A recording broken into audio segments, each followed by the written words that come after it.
Salut les gars, c'est Laurent de Papel pour une nouvelle vidéo. On va voir comment faire les erreurs à éviter lors d'un enregistrement sur Batlat. Et il y a des erreurs qu'il faut vraiment éviter, les erreurs comme l'autotune. Il faut vraiment éviter de mettre l'autotune quand vous débutez. Je vous parle parce que j'ai eu des erreurs à faire.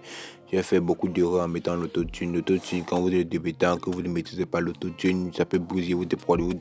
Donc, je vous déconseille vivement de mettre l'autotune. Ça peut détruire votre son ou votre enregistrement. On pouvait faire un son de ouf, mais vous vous rendez compte que l'autotune résonne différent parce que il y a une maîtrise. L'autotune c'est une maîtrise. Donc, quand vous êtes pro, je vous conseille de ne pas mélanger les effets parce que si vous mélangez des effets, vous pouvez tout perdre votre enregistrement. Votre enregistrement ça va sonner naze parce que il y a des petits effets concrets en fonction de l'autotune et de la prod. Donc, quand vous êtes pro, mettez l'autotune à 100 et vous ne mélangez pas d'effets. C'est déconseillé, même pas les plus grands. Si vous devez décrire des effets qui marchent avec, c'est déjà ça. Mais vous déconseille vivement de mettre l'autotune comme des débutants. Deuxième des choses, il faut toujours supprimer le bruit. D'autres vont vous dire non, ça ne marche pas. Mais si vous l'essayez 3 fois comme je l'ai écrit, vous allez voir, ça va marcher de ouf. Et me écrivez dans les commentaires et pensez à vous abonner. Quand vous le supprimez 3 fois, si vous le faites plus de 3 fois, ça ne marche pas. Si vous le faites moins de 3 fois, ça ne marche pas. Donc vous devez le faire 3 fois.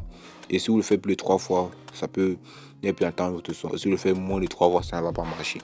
Donc vous devez toujours supprimer le bruit à chaque enregistrement que vous le faites.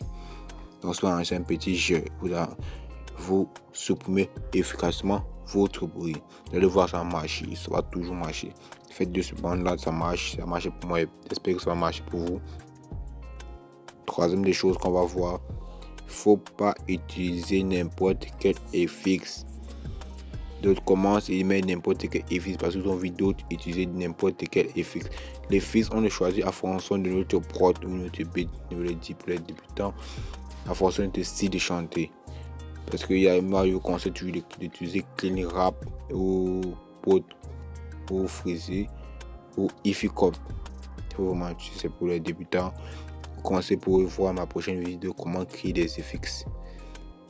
C'est vraiment important, faut pas mélanger, faut pas utiliser n'importe quel effet.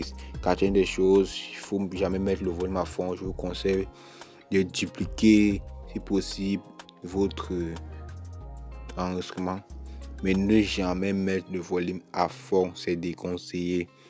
Si vous mettez le volume à fond, vous allez attendre que le son soit très fort ou vous allez vous remarquez, c'est mieux de dupliquer pour être dans les rythmes et que ça marche. Bon, c'était Laurent de Papel. On se revoit pour une prochaine vidéo et pensez à vous abonner. C'est important pour le référencement de la chaîne et l'évolution de la chaîne. À la prochaine. Ciao. Bon, c'était Laurent de Papel.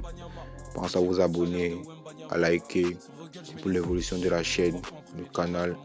On reste ensemble les gars. Ciao, ciao, c'est vraiment de ouf.